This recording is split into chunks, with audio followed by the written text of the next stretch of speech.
Good morning and welcome to Local Business Focus. I'm Sally Barker. Joining me this morning is Stephen Ray, the great British Chippy. Now, good morning, Stephen. Good morning. And that's a fabulous name for a business. It's straight to the point. Straight to the point. So, well, tell us, what is the great British Chippy? Basically, it is a fish and chip shop, which is British-based, unique sort of products, offering a taste of home. So, what are unique products? Well, we try and stick to the core fish, which is cod and haddock. I bring that in from the North Atlantic. We do traditional cut fresh chips every day. And the various other products that I bring in and that I can possibly bring in from the UK. So you actually cut your own chips? Yes, and it's bloody hard work. Yeah. But I can imagine that your customers would be quite... That's why they come back. Well, it is probably the biggest seller. It's what I find is when customers come through the door, I watch their faces, and the first thing that I see is them taking a deep breath in with the smell, and they cannot believe the unique smell that you only get in a proper fish and chip shop in the UK. And there's no secret to it. The secret is every piece of the jigsaw has been put together. And when I say every piece, I mean I even bring the salt and the vinegar from the UK. Really? Even the salt has got a slight different taste. So how do you get, I mean, you say there's no real secret, but, you know, most, should I say, Aussie fish and chip shops, you can smell them for, quite a distance as you walk past, and it's not a very pleasant smell. But what is the difference with your shop? Well, not to go over what I just said, but the freshly cut chips are, night and day to the chips that are on offer here. The Australian class that as crispy chips. Right. Right.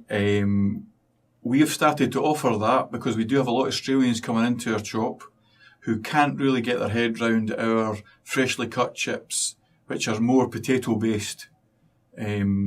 So obviously you've got to go where the customers are, but they do like our fish, so they get the best of both worlds as well. So we don't usually have that kind of fish here in Australia. So how difficult is it for you to get that supply here? It's relatively difficult because everything's on demand in this world. If there's a massive demand for something, it becomes a lot easier, the cost becomes a lot easier. And that's my biggest struggle with most airlines is that I seem to be the one for a chip shop using the biggest amount. And if I give you a wee scenario just now, we just done a calculation and I use 7 tons of cod a year at the moment. Wow. Our fish and chip shops, a standard fish and chip shop back home in England and Scotland, will use between 2.5 to 3 ton of potatoes a month. Right, a standard fish and chip shop. There's people down south of the river trying to copy me, and they're doing 2.5 to 3 ton of potatoes a month. Our Currambine shop alone does just over 8 ton a month, and that shows how busy we are. Now, unfortunately, for this business model to work, I need volume because we don't make as much money as a standard fish and chip shop. So it's a chicken and egg thing. So it's a very hard game, this. But you're not just a fish and chip shop. You're a place for people from home to come to feel ease the homesickness. Well, I'm glad you said that.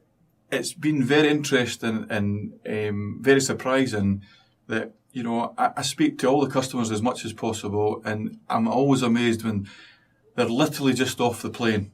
Days, weeks, a month.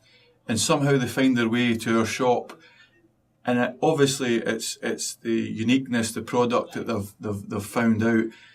But it's mainly because they're trying to sort of interact or ask questions, or a lot of people have come here on their own. They don't have a family base, they don't have a friends base, and if anything, I've become a social worker, or where do you stay? And another funny thing is because we've got a sitting area. People sit down and they end up, chatting away, and I listen for the accents, and it always amazes me. I'll introduce people from different tables, And I'm sure if they sat long enough, they'd realise they're related somewhere. And it's been one of these places where people have come in for the food, but it's been the whole family aspect and, you know, putting things together. It's been really interesting. So you are the great British Chippy. However, you are the great British social worker, helping people who have just got off the plane. I wouldn't like to hone in on the social worker side because I think that would give me too much pressure, that. But I would say, you know, you can offer a wee bit of advice because you've been through it. You can pass on some details, or I know somebody who does something, and, you know, and that's been helpful. And I've met some lovely people, you know, some really nice people, and all walks of life, you know. Oh, listen, I think you're doing a wonderful job. How can people find you? Well, usual is the Facebook. That's a massive forum for them. There's thousands of people that use that. It's done really well for us. We're about to launch a website in the next month, so that's going to be really the next platform for us. And just generally Google. I mean, we're on all the other forums that are there, and that's really how people find us. All right, wonderful. Thank you so much for joining us this morning on Local Business Focus. And we were just talking to Stephen Ray from the Great British Chippy.